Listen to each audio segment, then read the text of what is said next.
आज आरोपी यांच्या वकिलांनी या ठिकाणी कुठल्याही प्रकारचा तपास बाकी नाही आहे, त्यामुळे दोन्ही आरोपींना MCR करण्यात यावा या प्रकारची मागणी कोर्टाकडे केलेली, परंतु मेहरबान न्यायालयाने ते फेटाळून लावलेली आहे.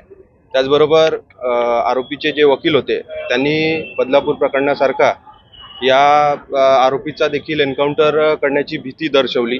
त्याच पद्धतीने त्यांनी कोर्टाला ॲप्लिकेशन सुद्धा दिलेला, परंतु त्यांचं असं म्हणणं होतं की ज्या पद्धतीने बदलापूरच्या आरोपीची एन्काउंटर करण्यात आली त्याच पद्धतीने या विशाल गवळी आणि त्याची पत्नी साक्षी गवळी यांचाही एन्काउंटर करण्यात येईल म्हणून त्यांच्या नातेवाईकांना त्यांच्या संपर्कात राहू द्या. परंतु आमची त्या ठिकाणी न्यायालयासमोर मागणी अशी होती की मेहरबान कोर्टाने याच्यावरती नकार द्यावा, याला रिजेक्ट करावा, कारण की त्या पद्धतीचा कायद्यामध्ये कुठलाही प्रोव्हिजन नाही आहे.